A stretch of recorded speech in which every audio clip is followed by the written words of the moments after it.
Ladies and gentlemen, what's good, y'all? It's the Chillmeister J. Christian Gary, and you're tuned in and listening to another Focus Fights audio interview. And with women's mixed martial arts having been on the rise for close to 2 decades, a lot of fearless, badass women have been looking forward to forging their own paths in the cage, in the ring, and beyond. This woman, who has been on her own path since her amateur days back in 2018, will look to do just that when she faces Kate Lotus Oyama at Ryzen 53 on May 10th at the G Lion Arena in Kobe, Hyogo, Japan. At 5 feet 3 inches tall, weighing in at 105 and a quarter pounds, she represents the Institute of Human Combat, otherwise known as Team Phoenix, and fights out of Greensboro, North Carolina, by way of Miami, Florida, USA. Ladies and gentlemen, introducing my guest at this time, she is known as La Máquina Asesina, Katie Perez. Katie, how are you and how's your training going? I'm doing great. Thank you for asking. And training is awesome. We just finished Saturday, has a lot of flow rounds and a lot of good hard training right before going into the weekend. And I rolled right off of that into my massage. That was the appointment I was at earlier. So my recovery is well underway and the training was good. Good hard training this morning. Understood. And I mean, to be honest, after getting all that training and mat work, I mean, it's best to just relax and, refocus, so to speak, right? Yeah, it's critical. I think the recovery is just as important as the active work time in a lot of ways because to optimize the performance on the mat, you have to take care of yourself off the mat. And that's not just eating well and getting good sleep, but that's like doing prehab exercises, that's doing mobility work, that's doing baths or sauna or any number of things. So my coach is really knowledgeable in that field and kind of all of us started well with our understanding of how to take care of ourselves. And Mm-hmm. I'm very regimented about it because otherwise I won't do it. So Understood. Understood. Now, when it comes down to this fight being booked, I mean, it mhm. was pretty much out the clear blue. I mean, a lot of, well, not really a lot of foreign competitors were looking at facing off against Kate Lotus Oyama. I mean, I think there was one person whose nickname was the Nightcrawler that wanted to face off against her on New Year's Eve or something. I don't Mhm. know.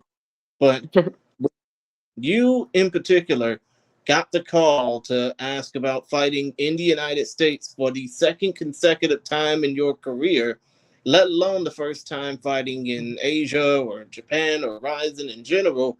What was the first thought that came to your mind? Like, oh my gosh, this is really happening. Essentially. I mean, so my coach, I guess he got the call during class. And like the way our class is structured, we have like a jujitsu class, a Muay Thai class, and then there's a team training at the end of that. So it's 3 hours in a row. Um, and for the end of the second class, he was on the phone, which is extremely unusual for him. And so in the back of my mind, I'm like, something's going on over there. But I don't know if it's got anything to do with me. It could have to do with the school or with another fighter. He keeps very busy with all of us. But it was unusual, and I marked it. And it happened to be my Shark Tank that night. So kind of fight prep, fight simulation. All of my teammates taking turns doing their best to beat me up. Thanks, guys. and but genuinely, thanks because that's how we prepare. If we make it the pressure high enough in training, then the pressure in the cage is nothing compared to that. So that's the idea. But yeah, so we rolled into that, and coach modified the rules. He was like, okay, I want you can do knees to the head of a grounded opponent, you can do kicks to the head of a grounded opponent, and like that was just super unusual. You don't play with this rule set very much. And then we got to the end of that Shark Tank, and he's like, hey guys, guess what? And that's how I found out, and I was like, oh my gosh, this is it was surreal because one, it's such a physically demanding thing as a Shark Tank that at the end of it, it's almost like you just fought. Like your adrenaline and your emotions dump out and your energy is like tanked. So I'm just like sat there like just bewildered at this news. It was super surreal for me, but it was amazing. And it's like it's sunk in more and more and more every minute of every day since then. And I couldn't be more excited. I couldn't be more honored. This is huge, and it's like a dream come true. It's like something that I didn't even dare to dream that came true. So it's pretty special for me. come to think of it, they always say dream the impossible dream, but when it comes down to, all that Shark Tank training, when it comes down to you using knees and kicks to the head of a downed opponent, and not to mention you're going to be fighting in a four-sided ring for the first time in your career, probably. Yeah, cool. Yeah. When it, yeah, when it comes down to all of that, how do you think that's going to help you properly prepare for being in the atmosphere as it is for Rising? I think it's gonna go great. I'm super stoked about it. I'm really enjoying and kind of reveling in this rule set. So being able to work within this framework has been very cool. There's something about it that just feels more like visceral. There's yeah, I mean, we get into fighting because at the end of the day, there's something very human about violence, and there's something very quintessential about who and what we are as people. So kind of adding that extra layer of, hey, protect yourself at all times means at all times. It's just like, all right, I'm digging this. I know that the Japanese fight fans are incredibly respectful. They're some of the best fans in the world. I mean, it's like it's the birthplace of martial arts. For being real about it, like we thinking about pride, thinking about the the way that combat sports sort of came into the global eye. It's a massive amount of history. I don't know. It's very very exciting. It's very like I don't even have the word for it. It's very awesome.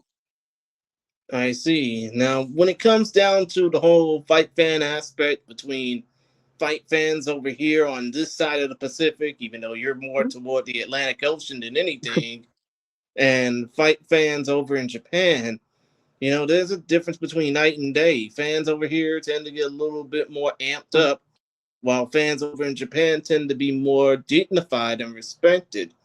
Do you think Mhm. that comes down to the atmosphere here in this country, or really in this continent, compared to fighting over there in Japan or even in Europe where you just came off of? Do you think that American and North American fight fans in particular need to learn a lot more about being respectful rather than just being, you know, douchebaggish, I guess? I mean, I think everybody who's alive could learn to be a little bit less of a douchebag on some degree. I mean, there's some people out there that are closer to perfect, certainly closer to perfect than I am. But so there's that. But I think we can all of us always improve at being people. But I don't know. I think it's just a cultural difference. There's nothing wrong to me about fans getting excited about the screaming, about the yelling, about the oh, like lighten up when fighters walk out or this or that. I definitely appreciate the respect for the coaching that the Japanese fight fans allow for that quiet lets the coaching shine out, and that's such a critical part of fighting. I'm really fortunate. I don't know if it's just because of the way that we train and my coach's like super distinctive voice and his ability to project.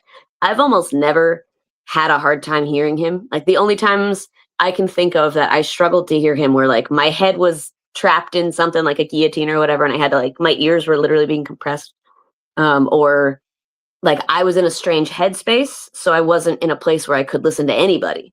But the whole rest of my fight career, anytime that I'm in the right space, like the right frame of mind where I need to be, it's like he's just whispering in my ear. He's just like, "Yeah, let's do this now. Okay, thank you. Let's make sure we do this. Okay, good. Yep, hands in good places. That's right. There we go. Things like that."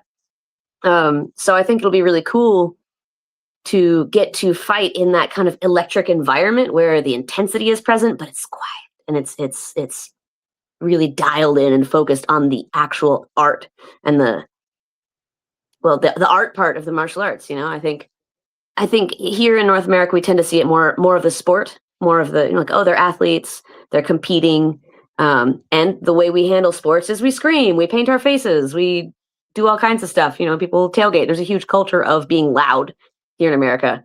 If there's anything I was going to change about fight fans, it would just be the underappreciation for good grappling.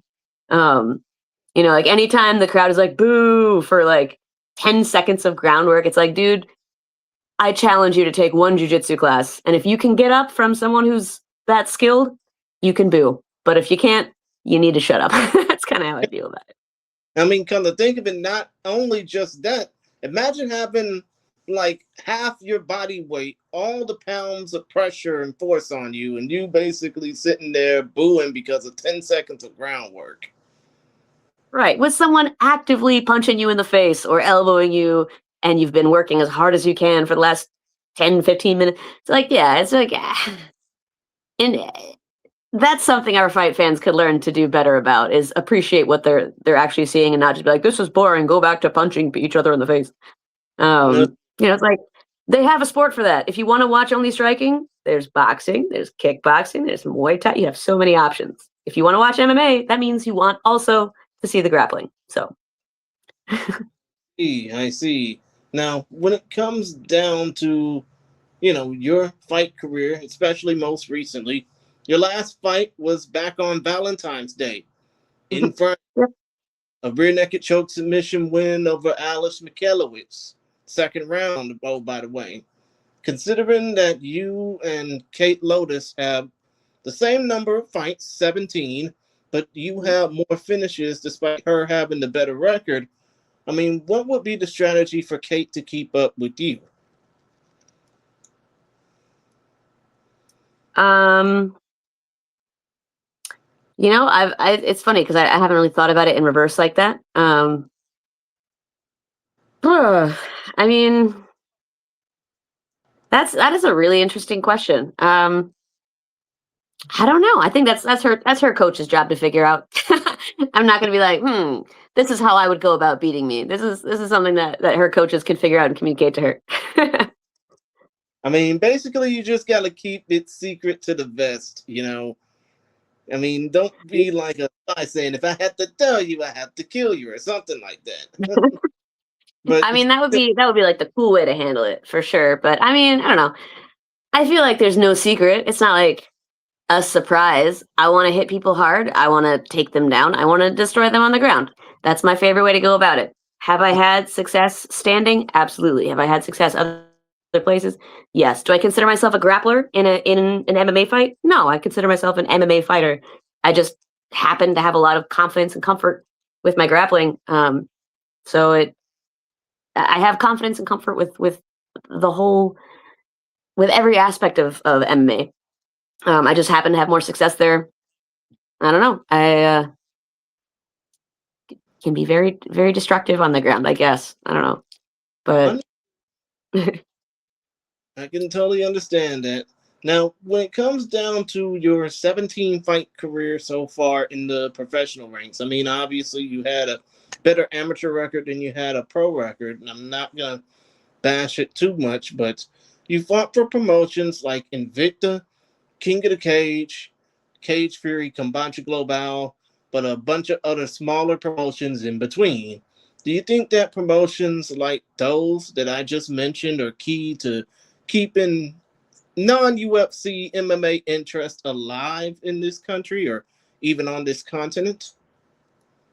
um, I think every fight promotion contributes to the culture of MMA staying alive.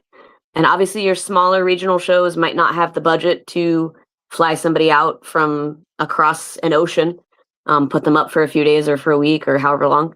So they might not have the budget for that, but they're keeping the sport alive and they're making sure that those fights are available so people can build their experience, build their records, build up their careers. A career is not just the number on Tapology. It's have you dealt with this type of adversity? Have you handled traveling for a fight? Have you had to fly out before, or have you had to cut weight and travel, across the country? There's all kinds of elements. So yeah, I think there's even the ones that don't directly contribute to hosting international fights, they're still a part of that story. They're still a part of that puzzle. So yeah, I mean, like Invicta is really easy to point to as a champion of women's martial arts, or women's MMA specifically. They put on amazing fights. It's absolutely incredible show. Shannon App does a beautiful job, and absolutely, you can tell that it's done out of love for the sport and for the fighters and for wanting women to have the opportunity to shine um, as fighters, which is awesome.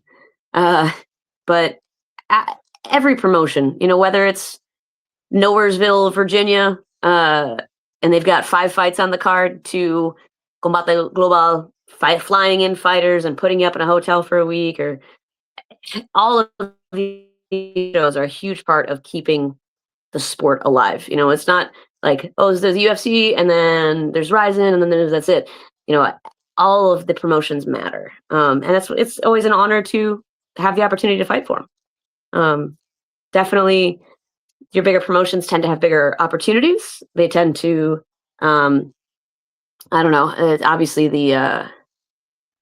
like surrounding stuff, the press, the payment, all these things, they're attached to the size of that promotion. So a bigger promotion can afford to put on more fights. They can afford to put on more frequent fights. So, in terms of like having a contract with somebody, you get to fight more often, which is awesome.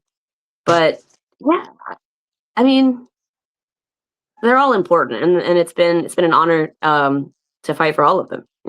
I've appreciated each and every opportunity, even if I didn't take full advantage of them the way that I know I could have. I've appreciated each and every opportunity.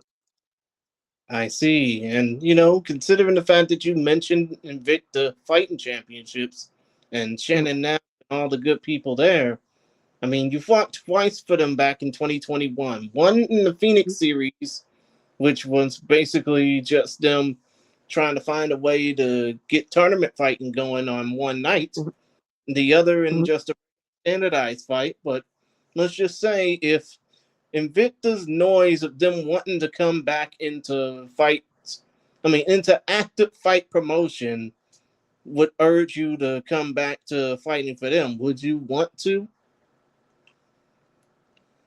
Yeah, I mean, I uh, absolutely loved fighting for them. That's I would say that any decision like that, any business related decision, would go through my coach manager. Because I'm an idiot, right? I'll be like, yeah, I'll do it. I'll fight anybody. I'll fight. Let's do it. Let's do it. And I guess that's something that could be potentially desirable in a fighter, but you don't let them make decisions off the cuff like that. Um, we're not fighters because we're like the greatest business minds. Um, but yeah, I mean, I love the promotion. I wish it every success. If there was an opportunity there and I didn't have any conflicting like scheduling like problems or anything like that, then yeah, I mean, of course I'd be open to that. Absolutely love that promotion. Love Shannon and that whole show. They do a wonderful job. Whether or not I ever get to fight for them again, I'm still gonna watch. I'm still gonna support. I'm still gonna like rah rah. I'm still gonna love them. But yeah, it's not like I left the promotion out of um, Just any like the, unhappiness or dissatisfaction at all. I yeah, had the opportunity to fight really frequently with Combate, so I took it. basically, if there's any promotion that would, treat you bad, you probably wouldn't give much of a damn about them. But still, though, as long as they treat you right and, it's it's basically a good place to be a part of, you would definitely support them. Exactly, exactly. And I've been really fortunate to have overwhelmingly positive experiences. So yeah. Now, when it comes down to your record, I know people Mhm. like to forget about the fact that you're 7-10 with 7 finishes, but Ryzen is a promotion that, loves people fighting for them as long as they, in my honest opinion, fight worth a damn. Because if you fight worth a damn for them, you will be bought back. But do you feel that fight fans in North America, and this goes back to the whole fan aspect, but Mhm. do you think that people in this continent who actually care about these types of things see having bad records as just utilizing bad talent? Um, I try not to put too much thought into what other people are thinking, or how they feel, because honestly, it doesn't really matter. It's a little harsh, but it is what it is. Like, yeah, there's a cultural obsession with like, oh, what's your record? You tell someone you're a fighter, the immediate question, oh, what's your record? Or I think there's a big cultural shift I've found with a lot of actually different Asian cultures have been how many fights have you had, not specifically what's your win loss rate or anything like that. I don't know. I don't really care.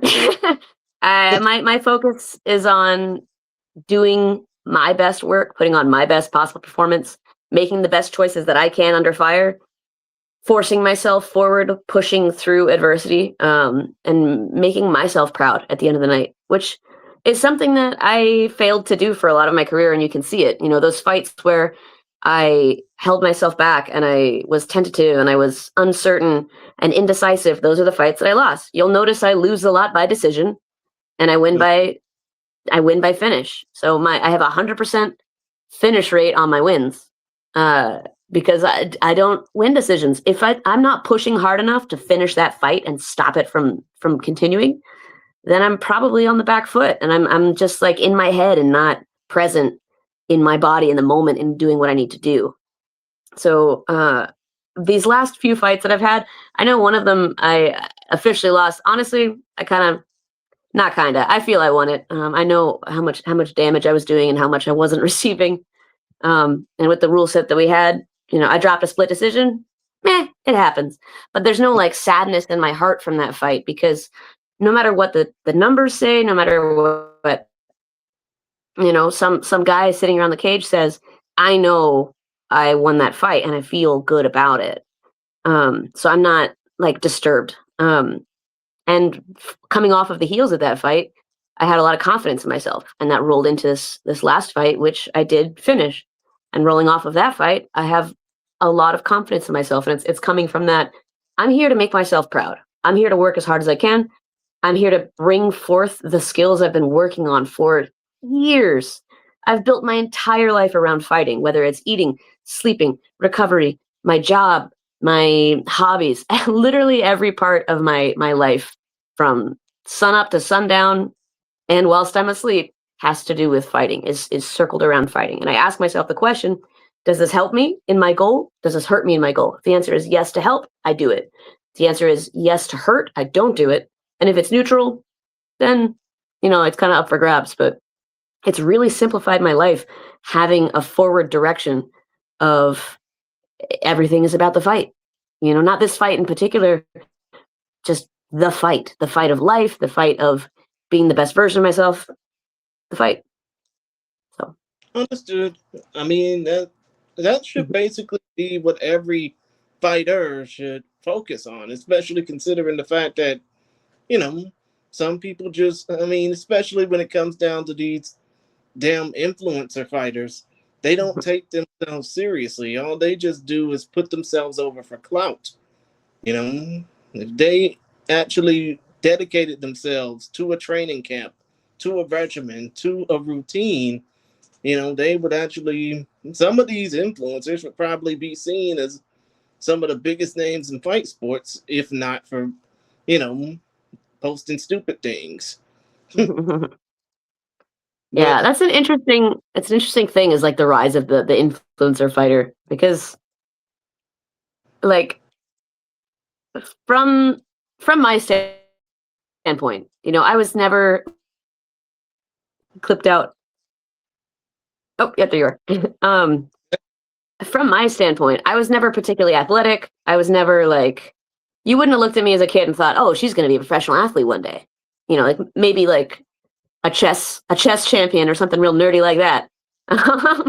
Like you would never have slated me for a professional MMA fighter. I was just some kid that liked doing karate and rock climbing and playing violin like that. I was just and read a lot of books. But it doesn't stop me from fighting on some of the biggest stages in the world, fighting some of the best fighters that there are in my weight class or near it. Like the only difference between someone who is achieving those things and someone who is not is putting in the work, trusting the process and giving themselves over to it. If you're too busy posting on Instagram all the time, then yeah, you're not actually training, and then it's going to show in the cage.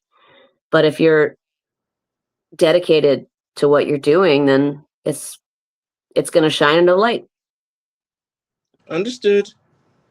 Now that would probably just, I mean, I know you're basically saying all the stuff that you used to do. That would probably disqualify me from asking what are some of your hobbies, but you know, Mhm. I'm Well, I sure do you. have hobbies, and I engage with them on Sundays. It's my day of rest. It's my day to kind of reset my mind and my body, to prepare for the week ahead. So yeah, I still paint. I play music. Um, I have like goofy little things I like to do on Sundays. I actually paint fighter portraits. That's just like a thing I got into recently, ish, and Wow. have been working on leveling up. I mean, I'm just saying, do you sell your art or something? I have sold a couple. I built a website, and it's got like a bunch of my portraits up, the ones that are done anyway. There's a bunch that are unfinished because my like scatterbrained self is like, ooh, I want to work on this one. Ooh, I want to work on that one. Or I was doing them relevant for the upcoming UFC fight cards for a while. So like when Yuri was fighting, oh, I'll just paint Yuri. And then Ilya, I was just kind of painting kind of fan favorite fighters to post on Twitter or X, because I like to live tweet the fights, which is fun. So it was kind of a cool way to engage with people. But yeah, I've had a couple commissions, or someone be like, hey, can I just buy uh, that Khalil Roundtree fight painting? Like, yeah, sure, whatever. So yeah, a little bit. I wouldn't mind selling more of them. I'm going to keep doing them no matter what, because they make me happy. But it would be cool. I wouldn't mind. I buy my paint with that money, so it keeps me painting. I mean, I'm gonna get back to asking about that later when we're just about ready to wrap it up. But still, though, just want to get back to the few questions I do got. First of all, when it comes down to fighters relying too much on drama and insults, which basically points back to the whole aspect of people spending too much time on social media just bashing others, do you think that fighters or really fight fans rely too much on drama and insults to hype up a fight instead of respecting the fight or respecting the opponents?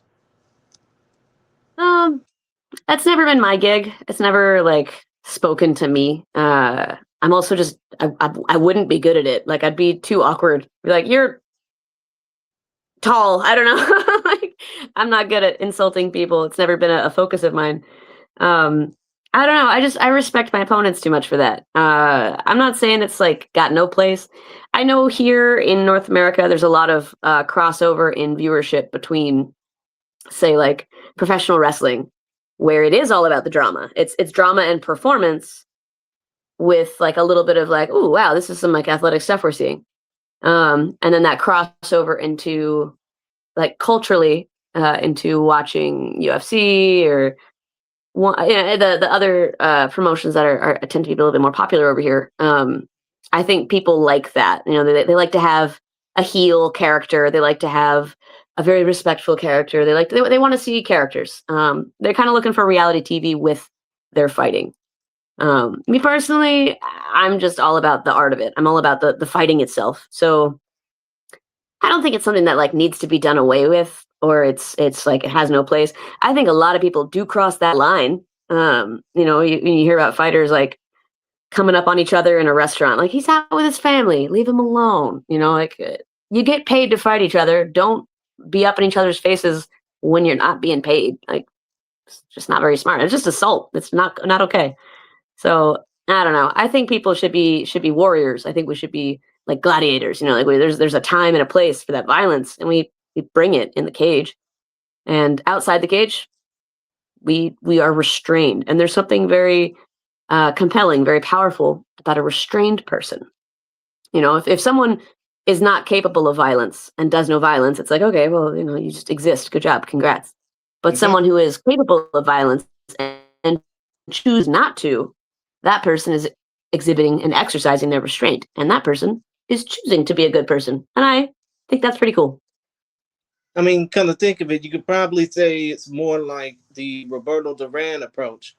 I mean, whenever they used to tell him, "What's your strategy for the fight?" He would always say, "We'll see in ring." You know, basically, it's the way it's saying, I don't want to waste my time talking about who I got or what type of odds I got. We will see in the ring. Yeah. And you never know what happens on the day, you know? You can have like the most highly touted fighter in the world lose to somebody you've never heard of before just because that particular matchup on that particular day shook out in the second guy's favor. And that's what's so cool about it, like and the different styles, the different body types, the different personalities that come through. That's what's so fascinating about this sport. There's not like an ideal body type for fighting. Short and stocky and explosive has a completely different style and typing than long and lanky and quick. Or it's so cool. It's so cool how infinite the variation is, and it comes down to that person, not that just that style or that form. Indeed, indeed. Now, when it comes down to what we were discussing before we hit record, I mean, I know that you come from the state of Carolina. You lived most of your life there. I mean, you basically represent two different fan bases.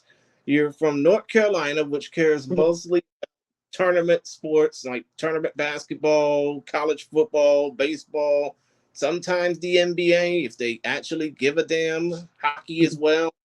You also come from Miami, Yeah, which has culture all its own, especially when it comes down to being a fanatic of sports. But when for you sure. when you basically talk to your inner circle, family, friends, those who don't really take too much about fighting, I mean, what Hmm. is the reaction that you get when you basically tell your inner circle, hey, you know, I'm a painter, I'm a fighter, this is what I do for a living?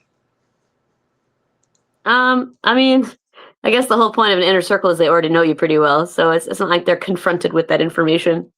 I know, like my parents were a little concerned is probably the right word, or like maybe not skeptical that I could do it, more skeptical that it was a good idea. Like, yeah, I mean, it's a high risk sport, but it's an assumed risk sport. So just like skydiving or anything else, you understand the risk going in, so you take precautions against it. If you go skydiving, you make sure your parachute's packed right. You go into fighting, you make sure that you're in shape, you make sure you've been training, you make sure you have a good coach, you make sure you've done everything that you can across those checklists. You're not just going in blind or going in undisciplined. But they've really, really, I'm not going to say come around. They've developed and grown into my greatest supporters. Like they're so behind me that even when they don't understand it, like they're like, I don't really get why you want to go in a cage and hit somebody and they hit you back. I don't understand. But it makes you happy. This is the healthiest you've ever been, and I love that for you. So in your corner all the way. I don't think they've ever live attended my fights, and if they did, they didn't tell me about it. And that's because I very specifically have asked them to not let me know. Just because I don't want to be thinking in the back of my mind, like my parents are watching, I got to keep my face good or something. Like that's not like a distraction that I want to have in the cage. So they are so supportive that they don't come to my fights, even the ones that are like relatively close by or like doable, or like, oh, we could go back down to Miami, visit some family or whatever. Um, no, they're so behind me, and they understand the sacrifices. There's something that goes unsaid a lot in fighting, where um, people focus on like, oh, the fighter makes so many sacrifices. You don't drink, you don't go partying, you don't go do anything. Like after work, you go to the gym because you don't have time to like goof off or relax or grab a beer with the guys or something. It's just like nothing. You don't have that kind of time available to you or energy, because any energy you have goes right into training, into fighting. So people tend to focus on that, like the lost sleep and the lost friendships or social things, but those sacrifices aren't made alone. That's time away from my family, or time where I'll go out to visit my aunt and uncle in the mountains, and I'll leave early because I have training the next day. And they're understanding of that, and they don't like try to guilt me and make me feel bad. They're just like, okay, this is important to you. We understand that. We're super glad you made it out. We love you, and have a good day tomorrow.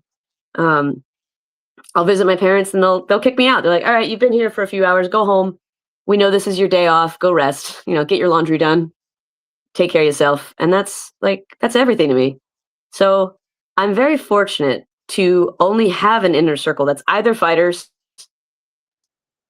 my coach, and my family who's understanding. And I do have a couple of friends who are not fighters, but we stay in touch, and they're very understanding and supportive and appreciative as well. And I am super grateful for that. Um, I think if anybody wasn't 100% supportive of me doing this, they simply wouldn't be in my inner circle. That's like not how an inner circle works to me. Mhm. They just not make the cut. So And I mean, to be honest, you probably wouldn't advise them to stay up half past their bedtime just to watch you fight halfway around the world, huh? that part's also kind of crazy, but I'm not going to tell anybody what to do or not to do with their life. I just don't want to be distracted. So that's all. Understood, understood. Now, when it comes down to your team, which Mhm, goes by different names, they're known as officially the Institute of Human Combat, but mhm, from your rash guard shirt that you wore on the Ryzen photo, I mean, it says you mhm, represent Phoenix, but what should mhm. people know about fighters from your particular fight club? Okay. So that's an easy distinction to make. Team Phoenix is the fight team. It's the people. It's the fighters at the school. And the school is larger. It's comprised of more people. It's comprised of college professors and firefighters and single moms, and there's the people of the school. That's the Institute of Human Combat. That's the like the gym itself, the bags and the cage and the mats and the workout equipment. That's the Institute of Human Combat. And then the fight team is Team Phoenix. So um what you should know about everybody there is that if you watch one of us, you have no idea what anybody else is going to bring to the table because we're all trained to our own strengths. Yeah, I think across the board we have incredible instruction in both jujitsu and Muay Thai, as well as, of course, boxing, kickboxing, wrestling. It's all folded together into MMA. So everything that we do is geared towards MMA. And we have a lot of competitors who do just jujitsu tournaments, and that's like their deal, and that's awesome. But the fight style is different when there's strikes involved. So the that sort of MMA lean to all of our training shows up everywhere in our MMA fighters and also our jiu-jitsu competitors because they're more focused on getting the takedown, getting on top, crushing, getting to good positions and controlling. Because even though they don't have strikes, they train with people who are prepared for them. So it's cool to me. But it's also, if you watch, my teammate is fighting tonight. He's actually fighting kind of soon. So as soon as I hop off this, I'm gonna pull up his pay-per-view and stream it. Um, he's got a completely different fight style from me, and I have a completely different fight style from all of my other teammates. That's uh, what you can expect is that we'll show up, we'll make weight, and we'll put on a good fight. That's all you got. From Team Phoenix, you will always get those things. Otherwise, they wouldn't survive because it is a high pressure environment, and I like Uh, that. I mean, yeah, I can understand that. Now, when it comes down to, I mean, because I'm trying not to mess up my words here, but when it comes down to basically the team that you represent, the Mhm. collective that you, it's basically just a bunch of everyday people wanting to better themselves, but it's also just a group full of fighters who are fighting for something more than just wins and losses, right? Yeah, yeah. So the Institute of Human Combat, the greater school is everybody, and then the fight team is the people who are want to compete in fighting. So there is that dedicated core of people who are there every day. They're doing strength and conditioning on the side. They're making sure their diets are in place so that you're always at the correct weight to cut weight. Like it's not like we do fight camps where you take off 6 months and then you come in because you got to fight in a month or two. People are always training, just every week of the year. I don't take off for holidays or this or that. It's like it's always on. Um, And so that's not just me. Like that's everybody on the fight team. And if people start to kind of slack off and only come like 3 4 days a week, or they take a week off here and there, or they're just like, oh, like I just thought I'd do like some vacation, and then I stayed, and then this happened, and then work got busy. It's like, well, you're not really on the fight team, because the fight team is about that dedication and that sacrifice. Because it's not just about me. You can be 100% selfish and say it's about me. I want to get the best work that I can. I want to be in the best shape that I can. But it's also like Ubuntu. It's like about the team. What's good for me is good for them. What's good for them is good for me. Hmm. We work together. We're always trying to build each other up, rise together. That's part of our team motto. So it's an MMA school, and the classes are comprised of everybody, which is cool because you could, like, on your first day in a jiu-jitsu class, get to work with a professional athlete. You could get to work with a black belt. You could get to work with a purple belt. Like, you could get to work with a undefeated MMA fighter. Like, there's so many cool things in there, and that's your first day. It's not like it's broken up into beginners and intermediate and advanced. We all train together, and we grow together, and we teach each other, and we learn together. And then in fight team, it is just work, work, work, work, work, and it's directed under coach. And they're all directed under coach, but it's very intensive. It's not as much about learning; it's more about applying. And it's yeah, I mean, it's very intense. So I can understand that, like, there's a little bit of like, which of those two things is it? It's both, each in their own time. Right, I get what you mean. Now, in the interest of time, because I know you want to go ahead and watch your homie compete, Gotta watch the homie. yeah, but I'm basically gonna start combining some questions just to get all this done. Now, you said earlier you had hobbies, but let's Mhm. just say if fighting wasn't in your future. Would you consider some of those hobbies as part of your plan B or backup plan, or would you just basically, bunch them all with your fight career? Oof. I definitely do them because they bring me joy. And I have monetized them before. I've played violin at weddings before, or I've jammed with groups, and we've been um, like, ended up being hired to play events. So I got, music is a thing. Painting, not as monetized, a little bit, but I've done a few commissions, but nothing crazy, because I've never been classically trained or anything. I just enjoy it. It's fun for me. Um, I could maybe see that, but it's like, if I had a lot more free time, I could see engaging with those and turning them into more of a career. More than likely, I would focus down on aviation, or I would go back into welding, or I would do something like that, where I already have that kind of confidence and understanding. I studied theater and film in college, so that's what I thought that I wanted to do at the time. Turns out I've always wanted to perform, and I've always loved art, but what I wanted was to apply art in a martial way on that stage. So I'm still doing what I set out to do, but just in a way I never expected. I mean, come to think of it, you say you have some theater acting background. Would that also mean that if given the opportunity, you would want to go into either screen acting or maybe even voice acting? I'd be down. I would never be able to watch or listen to my own stuff because I hate the sound of my voice most of the time. But yeah, no, I mean, I'd definitely be down for that. Like, it's a cool career path. It's something that I used to consider very seriously, um, and would love to do. I just don't have the time, and right now I'm so focused on MMA and my career and that. Um, I just I love it so much. I don't even want to think about my life without it. I know that there comes a time, but as I'm not in that time, so I'm not willing to consider it. In other words, when it comes down to it, you don't got time. Well, you do have time for a lot of other things, but in your way, fighting is life. Yes, yeah. I like it's so much a part of the fabric of my life that it's not even like the tapestry. It's not the picture that you see. It's the fabric itself. Like, before anything else, I consider myself a fighter. Right, of course, of course.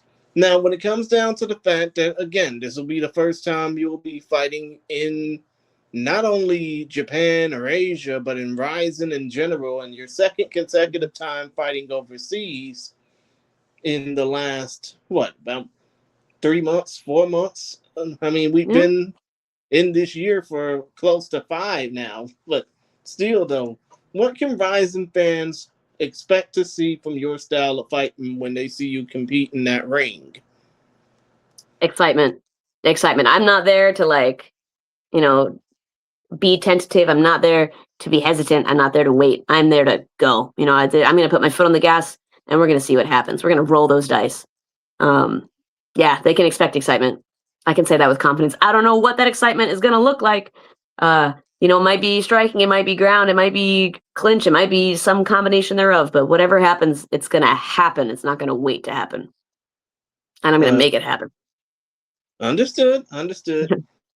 Now, when it comes down to, this being the damn near end of the interview, is there any plugs or any social media that you would like to put over? Namely, I know that you have been hesitant to put over your art. Is there any way you can plug that?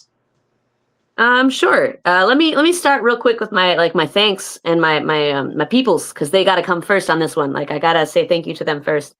Okay. Um, my teammates, Team Phoenix, and everybody at the Institute of Human Combat, especially and including my coach, who will be mad that I called him out by name, but my coach Graham. Um, this wouldn't happen without him. This wouldn't happen. Um, I also know that like no matter what, if it ended up just me and coach, he's the driving force. So I gotta appreciate that. My parents and family, my sponsors, Wings Air Support, where I work, and also who sponsor me directly. I couldn't be more grateful for the flexibility in the hours, as well as the direct support to my career. Alexa of Ammo Massage, who I saw earlier today, and is like the only reason that I'm as rejuvenated as I seem at this moment. I was dying after training, and I'm good now. Dr. Brown, my chiropractor of Summerfield Family Chiropractic. If you're ever in the area and you want an adjustment, he's the best.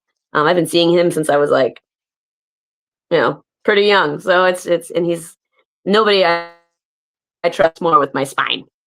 Um, those are my sponsors. I have to thank my inspirations and people who have just generally helped me a lot.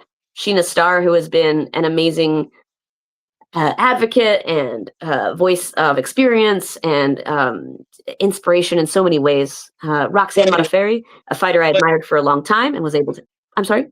I apologize, even though it's kind of my thing to interrupt, but you mean Sheena Star as in Sheena Brandenburg, right?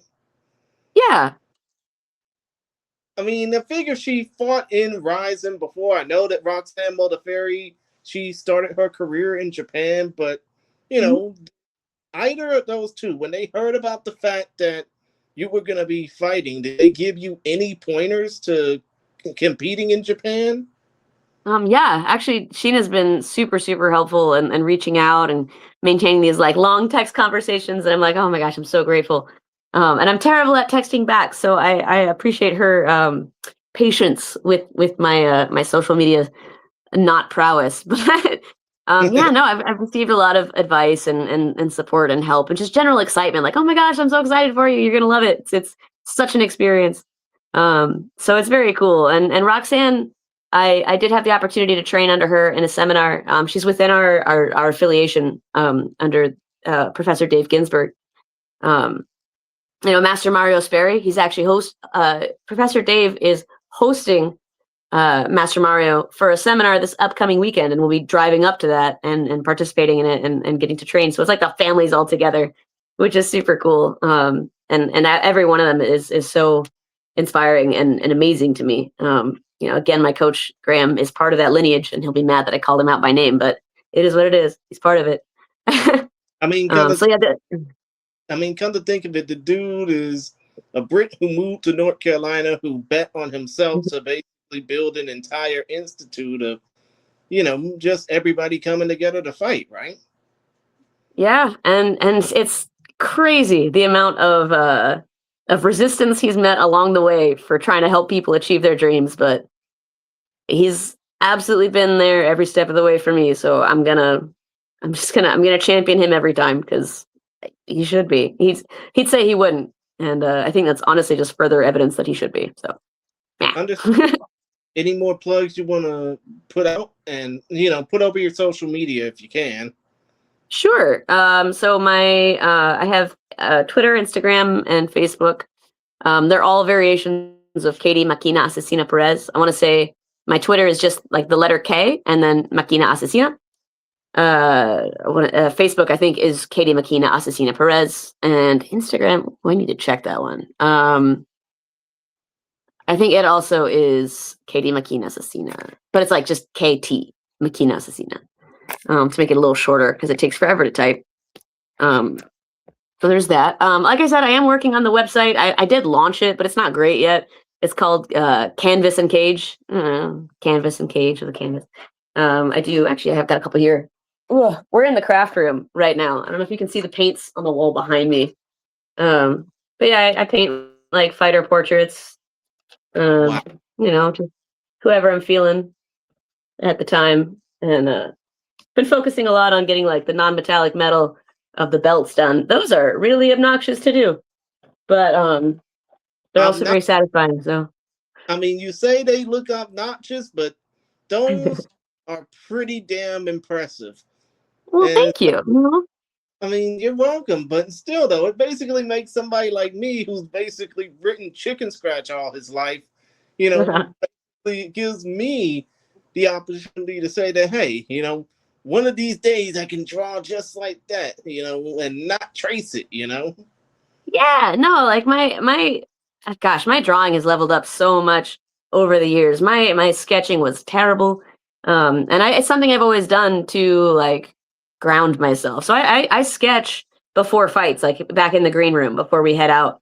Before we warm up, or there's usually a couple hours of like you got to show up, and there's the rules meeting, and then there's like a few hours of dead time. Hurry up and wait. And yeah, I have a sketchbook, and I'm just sketching in the back.